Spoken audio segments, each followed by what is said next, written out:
Welcome to Medieval Times Archive, the channel where history isn't just remembered, it's resurrected. Tonight, we tear back the velvet curtains of time to expose a monstrous truth buried in the bones of medieval France. A tale so grotesque, so deeply unsettling, that it will make you question the line between valor and villainy.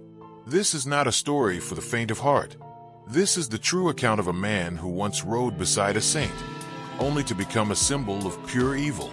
Gilles de Rais, hero of Orleans, or France's forgotten monster. Darkness. Screams echo in the distance. A flickering candle lights up the stone walls of a cold, damp dungeon. Chains rattle. Blood stains the floor. In the 15th century, one name inspired both reverence and horror: Gilles de Rais. Once hailed as a military genius, a nobleman of immense wealth, and one of Joan of Arc's most trusted comrades, he would eventually descend into a nightmare of blood rituals, missing children, and unspeakable atrocities. But how did it begin? Noble origins and heroic rise. Born in 1405 into one of Brittany's wealthiest noble families, Gilles de Rais seemed destined for greatness. Tragedy struck early. Both his parents died when he was still a child, leaving him to be raised by a cold and calculating grandfather who arranged a marriage to secure political power. Despite his troubled upbringing, Gilles thrived as a knight. He joined the French military at a pivotal moment during the 100 Years' War, fighting alongside none other than Joan of Arc. His bravery in the Siege of Orleans earned him fame and favor with King Charles VII.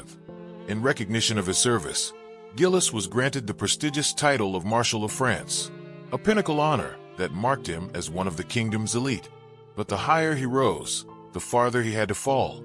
The fall begins, Jeanne d'Arc's death and the spiral into darkness.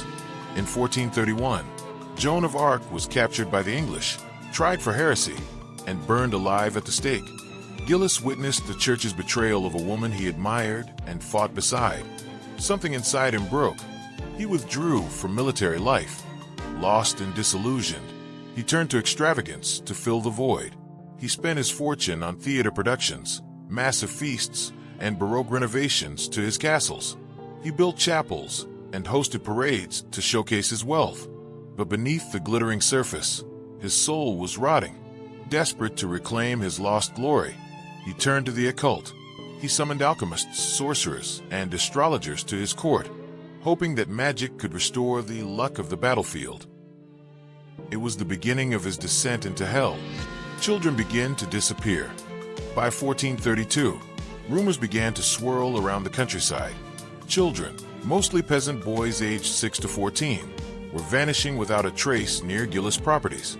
Parents searched desperately, but the forests and villages offered no clues. They only knew one thing: many of the missing were last seen near the Lord's castle. Gilles had constructed secret chambers within his estates, places where no servant dared enter. What happened inside those stone walls was later revealed in horrifying detail. He lured children with gifts, gold coins, beautiful clothes, promises of work. Once captured, the innocent victims were subjected to rituals that blended torture with sacrilege. According to the sworn testimonies of his accomplices, Gilles would beat and strangle the children, cut their throats and violate them, take pleasure in their dying moments, preserve their blood for alchemical purposes. Some claimed he believed that the blood of innocents could grant youth, power, even immortality. Whispers become accusations. The terror continued unchecked for nearly a decade. But the peasants were not blind. When dozens of children never returned home, and Gilles refused to answer any questions, suspicions turned to fury. A brave local clergyman, Jean de Malestroit, gathered enough witness accounts and led the charge to bring Gilles to justice. The church opened a formal inquiry. What they uncovered shook the kingdom. In 1440, Gilles was arrested, along with two of his closest accomplices, Etienne Correlot and Henri Poitou. The charges included heresy, sodomy, black magic, and the murder of over 100 children. What followed was one of the most disturbing trials in French history. And this is only the beginning. Stay with us as we uncover the horrifying confessions, the public execution, and the legacy of a man remembered not as a hero, but as a monster in armor. Don't forget to like, subscribe, and hit the bell icon so you never miss an episode of Dark Thrones. This is not mythology. This is not legend. This is history drenched in blood. But even fear has its limits. And soon, the people could stay silent no longer. By the late 1430s, whispers turned into accusations. Families living near Gilles estates had lost too many children. Boys vanished after visiting the castle. Some were last seen entering his gates and never came home. Still, no one dared accuse him openly, until a brave man stepped forward. His name was Gilles de Rais, a local clergyman and bishop of Nantes. He had heard too many rumors, too many pleas from grieving mothers. And so, in May 1440, he brought formal charges to the church. This wasn't a simple matter. Gilles de Rais was a nobleman, a marshal of France, and a man of vast influence. But the evidence kept mounting. Witness after witness came forward. Servants, peasants, even former accomplices. They spoke of hidden rooms, of child-sized clothes burned in fireplaces, of bone fragments buried in castle grounds. The church launched an official investigation, and this time, no amount of status could protect Gilles. By September 1440, Gilles was arrested at his castle in Machical, alongside two of his closest aides, Etienne Correlot, also known as Prelati, and Henri Poitou. Armed guards stormed the estate and found ritual tools, strange diagrams, and traces of what could only be described as occult ceremonies. The horror was no longer just rumor. The trial began in October 1440, held at Nantes Cathedral, and it shocked the entire nation. It wasn't just a private church tribunal. This was a public spectacle, drawing crowds of nobles, peasants, and clergy. All of France seemed to hold its breath as one of its greatest war heroes stood accused of mass murder and satanic practices. At first, Gilles denied everything. He mocked the court, ridiculed the testimonies, and leaned on his noble birth. But then the church made a threat: excommunication, a spiritual death sentence in the eyes of medieval Europe. To die without last rites, cut off from the church, was a fate worse than execution. That broke him. In a chilling reversal, Gilles confessed to everything, in disturbing, methodical detail. His words chilled the courtroom. He admitted to luring boys, mostly from poor families, using promises of food, gold, or jobs as pages in his court. Once inside his castles, they were stripped, bathed, and pampered, not out of kindness, but as part of a ritualistic fantasy. Then came the torment. He described how he would torture the children, sometimes for hours. He strangled them with his own hands, or slit their throats while watching their eyes fade.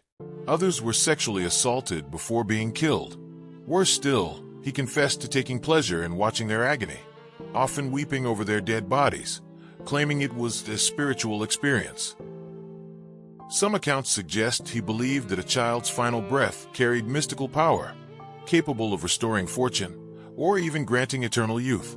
The court heard testimonies from dozens of witnesses, including his accomplices, who supported the darkest parts of his story. Several said Gilles had burned the bodies, crushed bones into dust, and dumped remains in castle wells. The number of victims? No one could say for certain, but under oath, Gilles admitted to at least 80. Others claimed the number was closer to 200. Most of the victims were young boys between 6 and 14 years old. The courtroom was silent. Even the judges were shaken. This was not just a murderer. This was a monster born from war, privilege, and unchecked madness. And so, after weeks of confessions, tears, and horror, the court gave its verdict. Gilles de Rais was found guilty of heresy, murder, sodomy, and witchcraft. A man once celebrated as France's protector was now condemned as its greatest shame. On the morning of October 26, 1440, a large crowd gathered at the public square outside Nantes. There, before nobles, priests, peasants, and the church tribunal, Gilles de Rais faced his execution. He was to be hanged and burned, a punishment both spiritual and physical, intended to erase him from the memory of the righteous. But what happened that day confounded many. Gilles, once the terror of France's countryside, stood before the gallows, not screaming or cursing, but calm. He prayed aloud, asked for forgiveness, and embraced the cross held by a nearby priest. Some who witnessed it said he looked like a penitent knight, from an old storybook, noble, even peaceful. It was as if the man who confessed to slaughtering children had finally faced his sins. And here lies one of history's strangest contradictions. Gilles de Rais may have truly repented.